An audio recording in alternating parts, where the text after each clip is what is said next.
Good morning, good morning, good morning, good afternoon, good evening, alrighty kaibigan. Hopefully nasa magandang kalagayan ka kung saan ka mang sulok sa mundo kaibigan. I wish you well, alright. So, welcome to the Parking University. Alrighty kaibigan, yung topic natin ngayon kaibigan, i-share ko lang tong ano yung mga na learning na natutunan sa nung nag-join ako ng talk or events ni Ryan Holiday kaibigan. Okay, so kagabi yun, pumunta siya sa Sydney, meron siyang event, nag-talk about siya sa mga knowledge sinishare niya. It could be ma-apply mo to sa your ano yan, mayroon siyang specific na expertise na pwede mo yung i-apply kung ano man yung gusto mo sa buhay. It could be business, it could be wealth, it could be health, or it could be relationship, or anything. But as long as I think the idea or ang basic principle is pwede mo siyang ma-apply. Okay, so ang event na yon is like hindi free. So kailangan mong magbayad para maka-listen sa event niya. So napakagandang experience kaibigan kasi nga nakapasign pa ako sa libro niya na unexpectedly mayroon akong video doon paano ko nakamit yung goal na yon through power of assumption na nakapasign ako. Then anyway, so ngayon itong topic na ito is different. I-share lang natin kung ano yung mga takeaways na learning na nakukuha natin kasi nga kung yung tao nagbabayad sa kanya kaibigan, so imaginein mo yung maraming tao, mga 1,000 siguro, 1,000 plus. So yung average na bayad doon is mayroong $300, 300 plus, mayroong $180 at saka may 100 yata. So it's a mix. Okay, so marami ang nakaupo doon sa mga $180 na range. So meaning kung mayroong tao na gustong magbabayad para lang makinig sa talk niya, so meaning ano yung rason? Siguro may pinoprovide siya na service. It could be galing sa mga words niya, it could be mag-click sa atin, or it could change sa buhay natin, or it could improve sa buhay natin. It could be anything kung anong gusto natin. So the point doon is if mayroon kang ma-offer na service na anything na kahit pa yung tao willing silang magbayad. So yun yung nakikita ko na kung mayroon pala tayong service na anything na service. So yung service na provide ni Ryan Holiday is yung magaling siya magsalita, magaling siya mag-encourage ng tao. Yung mostly yung expertise na is about stoicism, paano magiging kalmado, paano magiging ma-use yung mind natin kahit nasa in the middle of this chaos na mundo natin. So any services pala na pwede nating i-provide as long as yung tao is willing, mayroong matutunan yung tao or mayroong makukuha yung tao. People are really willing to pay. So imagine mo 300 plus, maraming kumuha ng 300 plus, maraming kumuha ng $180, $100 para lang makinig sa 1 hour or 2 hours talk niya. So anyway, yun yung parang take away natin na if we can provide a service na it could be anything na service na if we think we can help someone or pwedeng pagtuunan ng iba, is that's we already found something na pwede nating magiging passive income or source income. So tulad ni Ryan Halina, nagsasalita lang siya, nagsishare lang siya, at saka he earned on that one night maybe 500,000 or something like that just because of his knowledge na i-share niya. So, okay? So anyway, dito lang natin ito matutunan pala sa Parking University kaibigan. Welcome to the Parking University. So ano natin yung mga take away, ano yung naririnig natin doon kasi it's free. Pag pumunta ka doon, mayroong bayad, but this is i-share natin to as a free one. Okay, so yung naano ko doon kaibigan is maraming sinasabi si Ryan kasi unang naalala ko doon is tayo daw yung mga tao kaibigan is we are too much busy to idleness. So ano ba yun? Busy to idleness. Kasi pag tanungin mo daw yung tao, napaka-busy yung tao. So busy sa trabaho, busy sa kahit ano na lang, yung napaka-busy trabaho, anything, lalo na kung kahit nasa abroad ka, busy ka masyado, or nasa Pilipinas ka, sobrang busy yung buhay. Pero kung tanungin mo ano yung purpose mo or ano yung ginagawa mo, most of them di ka na explain, di cannot explain. Di just busy or something. Busy talaga ako, hindi ako makapag-ano ng time kasi sobrang busy ako. So, ano yung kinabisihan mo? Para saan yung kinabisihan mo? So, most of the people hindi daw makasagot. Parang busy lang for something. Busy for something, but for what? Busy for, yun yung sabi niya, busy for idleness. Kasi mayroon tayong kinabisihan pala daw na majority yung mga kinabisihan natin, hindi naman pala sila yung most priority. Okay? Busy tayo sa ibang bagay, tapos yung family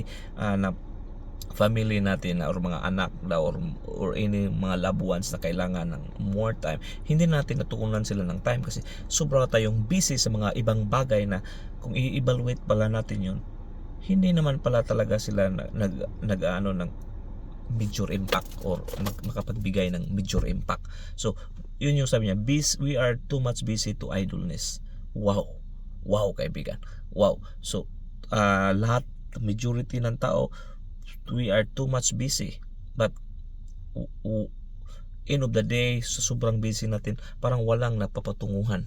Okay, walang napapatunguhan. So, yung advice niya is, ang ginawa niya daw is gumising siya ng maaga. So ang first thing na gagawin niya is hindi siya magtitingin sa cellphone niya, hindi siya tumitingin sa magbabrowse sa cellphone niya kasi most of us is maano yung time natin sa makukonsume yung time natin sa first few hours, first few minutes, makukonsume natin sa pagtingin sa phone. Kung ikaw ay gumising at saka cellphone yung unang hawak mo, kahit hindi ka pa daw na touch yung feet mo sa ground, chaos or problema na yung nakikita mo kasi cellphone tumitingin ka kung ano daw yung nangyayari, ano yung may messages ba, or it could be Facebook, social media, tumitingin ka, and end of the day it doesn't give you wala naman daw yung pakialam yung mga tao.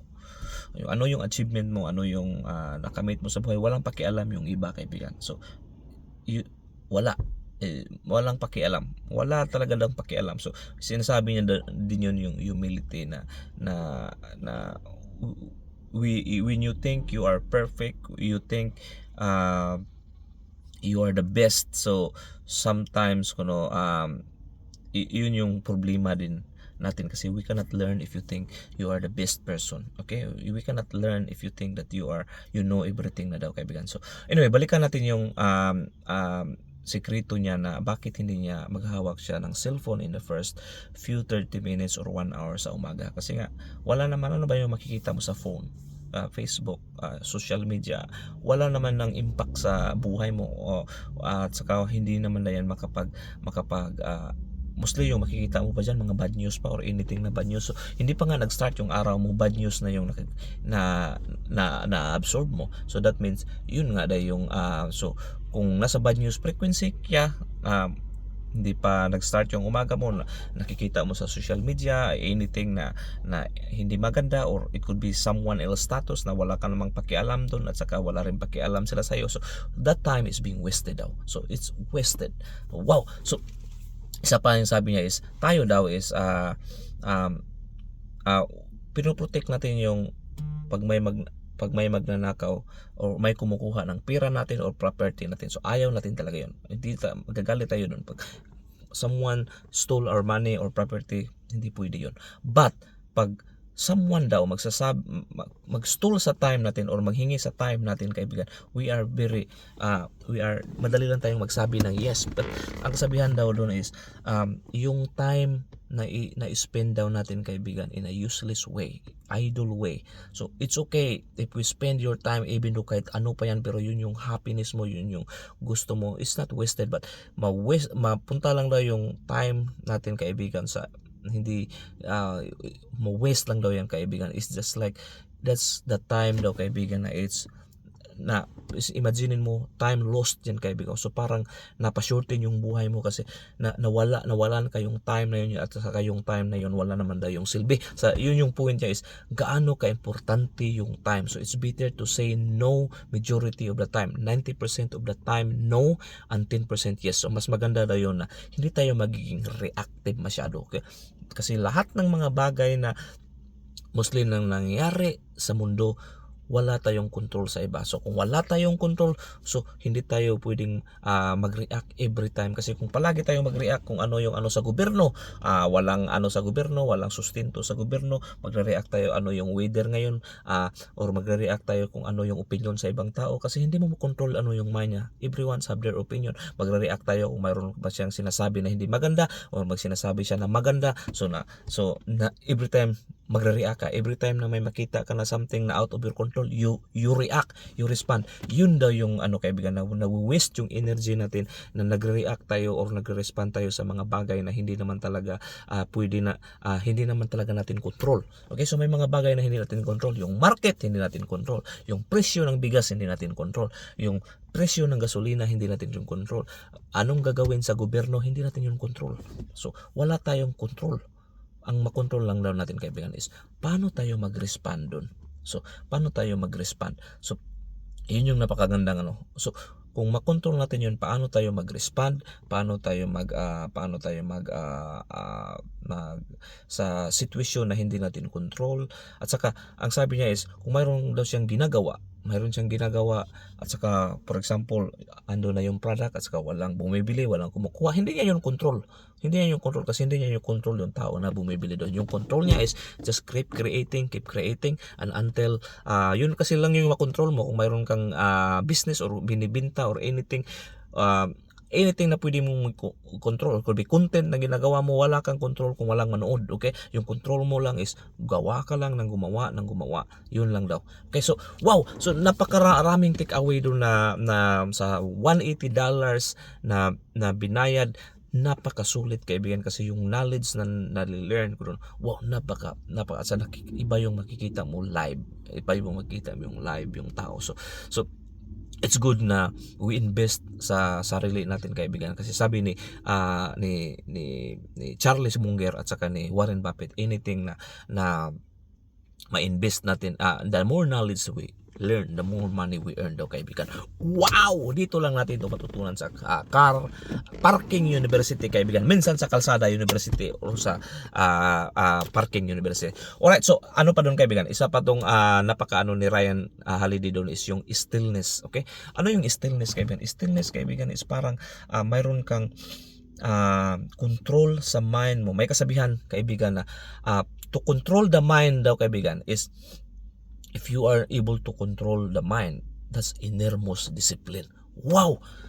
Controlling the mind is an innermost discipline. Kasi, for example, ang daming mga circumstances or mga bagay, opinion ng ibang tao, wala ka talagang control yan. Sabihin niya na anong sinasabi na hindi maganda sa'yo, hindi mo yung control yung tao, kasi yung brain nila, hindi mo control kung ano yung sinasabi nila. Okay, so, but what you can control is paano ka mag-react or mag-respond doon. For example, mayroong sinasabi sa iyo ng ibang tao na hindi maganda. Okay, so, hindi mo control yun, hindi mo control. Hindi mo pwedeng sabihin na anuhin mo yung tao para hindi siya magsabi ng hindi maganda. Pero, kasi pwede talaga siyang magsabi, hindi mo siya control yung brain niya. Ang control mo is paano ka mag-react doon at paano ka mag-respond. Okay, so paano ka mag-react at saka paano ka mag-respond. So kaya yung sinabi niyang stillness kaibigan is ang topic niya kasi is about stoicism. Ano yung stoic, yung parang ano yung kaibigan na pag may mga hindi magandang mangyayari sa buhay natin, which is lahat tayo daw nito maka-experience. Okay? Lahat tayo nito, walang exception dito kaibigan. It could be death. Okay? Walang exception. So yung tao na buborn, pinanganak at saka we will die. Okay? Yun yung walang maka-escape doon kaibigan. So that's the truth. So it could be may mga bagay na hindi natin control, na hindi maganda na dumating sa buhay natin. So ano daw yan kaibigan? Hindi yan it will happen to everyone. But the thing here is, paano daw tayo mag-respond nito? So, hindi yan, ang stoicism is, hindi yan na i-ignore mo lang yung bagay. So, for example, mayroong lumating na pagsubok, hindi mo yan, i-ignore mo lang at wala na. Ang ano niya is, tanggapin mo, accept it, and own it. Okay? So, once you accept it and own it, so you need to think, ano ba yung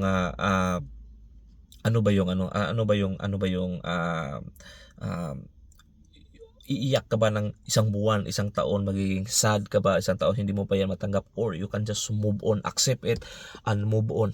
Okay, so yun yung parang point niya doon is anything, may mga bagay na hindi control na dumating sa buhay, tanggapin mo, i-face it, and then move on. Yun, move on ng madali, okay? Move on ka ng madali kasi wala naman tao daw na hindi maka-experience ng ganito kasi nga normal yun, kaibigan. It's normal natin yun. So anything na may bagyo, pag may bagyo, nasisira yung buong kabahayan natin. So wala, hindi natin yun control yung bagyo. Yung control lang natin is paano tayo mag-react doon. Wow, kaibigan, hopefully may natutunan tayo, kaibigan, dito yan ni Ryan Holiday. Okay, so i-continue natin to sa next mga episode kung ano yung pwede pa nating matutunan doon. So i-chunk lang natin. So hopefully hindi ko nasayang yung oras mo, kaibigan. I wish you well. Nagda-drive kasi ako ng Uber Eats ngayon, kaibigan. So may order lang. So i-break lang natin tong episode natin while walang order. Nagko-content tayo pag wala. Pag mayroon, i-break natin to at balik tayo sa order. Hopefully hindi ko nasayang yung oras mo, kaibigan. I wish you well. Okay? So close your eyes, open your arms, not your legs, and this all be yours. Peace, love, good health, abundance, all the riches in the world sa'yo na yan. Boom! Shakala, nagkala-kala. See you next time. Basta Uber, sweet lover.